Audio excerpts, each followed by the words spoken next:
On average, a newborn baby is expected to use 2,200 to 3,000 diapers per year. That roughly translates to 8 to 10 diapers per day, and that can cost parents a pretty penny. Mask on or mask off? Many Californians still have questions regarding California's mask mandate change on June 15th. This is a spot where Ana Lopez Cortez would find her SUV ransacked, left with only a couple of pairs of heels left behind. Pieces of shattered glass from the passenger side window still remain. The mural did take extensive damage, with tire marks starting from beginning to the end of the lettering. Police say grooves are dug into the piece itself, and there may be some damage to the road. This is the spot where the Alba schoolhouse once stood before being burned to ashes and reduced to a plot of land by the CZU fires in late August. Now it stands as a symbol of unity for community members.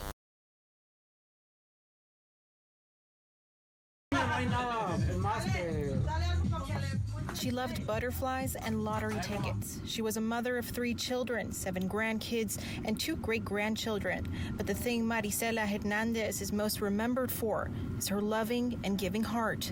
She would never hesitate to help other people. She would put them first before her. Just the type of woman she was.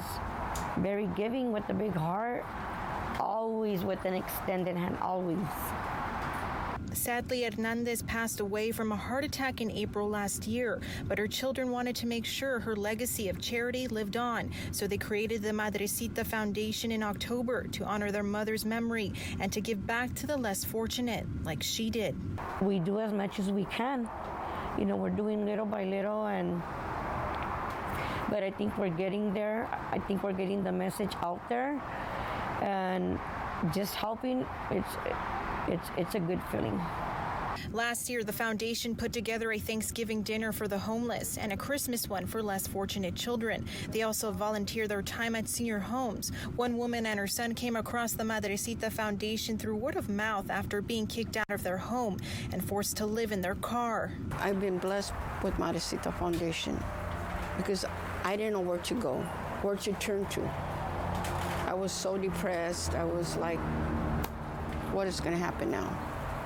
But by the grace of God, they came into my life. The foundation helped Terry get a Section 8 voucher for her and her son, but she's still having a hard time finding permanent housing because of the pandemic. For Yvette, the opportunity to give back isn't about the reward. Don't expect the people that you help nothing in return.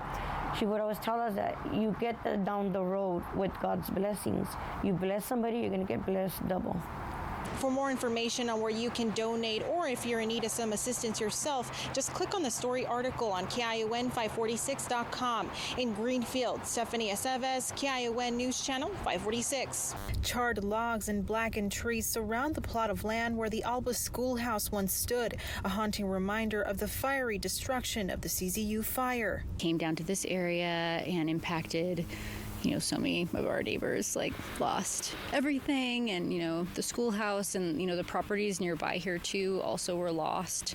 The schoolhouse was originally built in 1895 and was the last remaining historical schoolhouse in the county, still in its original location and configuration. Unfortunately, the building was burned down to the ground with just the school bells standing. I also think this is important because I want to be able to create space for people to have support. It's not a short journey to be healed from something like that. It's going to take a lot of time. Currently, community members raised around $3,000 during their annual 4th of July celebration and have helped with the cleanup. For now, any construction remains uncertain because the plot of land is owned by the San Lorenzo Valley Unified School District. The 4 options the school district has is 1, rebuild Alba Schoolhouse exactly how it was built before. 2, not rebuild Alba Schoolhouse. 3, rebuild Alba Schoolhouse and sell the property with the rebuild on it. Or 4, not rebuild it but sell the property. For one resident, bringing the Little Red Schoolhouse back to life could help with people healing. It's a symbol of the community itself and how we all come together. A decision has yet to be made concerning the future of the schoolhouse by the district. In Ben Lomond, Stephanie Aceves, KION News Channel 546. Tensions ran high during the community meeting discussing the vandalism of the BLM mural painted on the street in front of Santa Cruz City Hall. Investigators arrested and charged 20-year-old Brennan Bochat and 19-year-old Hagen Warren for felony vandalism and conspiracy to commit a felony. Both are accused of taking turns burning out and intentionally marking the mural. Now, there are questions and arguments among residents whether or not this incident constitutes as a hate crime. This wasn't a simple act of vandalism. This was a terrorist act against a black No. community. Personally, I've seen some worse stuff that's never had a community meeting. For now, Santa Cruz police say they're collecting evidence needed to make the case, and if the elements are met, will seek the appropriate charges. So determining whether it was an attack on the organization or the individuals who comprise the organization will be an important piece. We believe that taking a look at the media accounts of those people might boost it to that level. The mural did take extensive damage, with tire marks starting from beginning to the end of the lettering. Police say grooves are dug into the piece itself, and there may be some damage to the road. For community members, the defacing of the mural is symbolic. It definitely sends a emotional and damaging psychological message of, you know, there's a segment in the community that doesn't want you. Our anger is righteous. This is not about just some rubber on paint. This is about 600 years of continued non-stop onslaught genocide of black and brown people the world over. And when situations happen like this, they trigger us, but trigger meaning that this one small action leads to several series of events afterward that are harmful.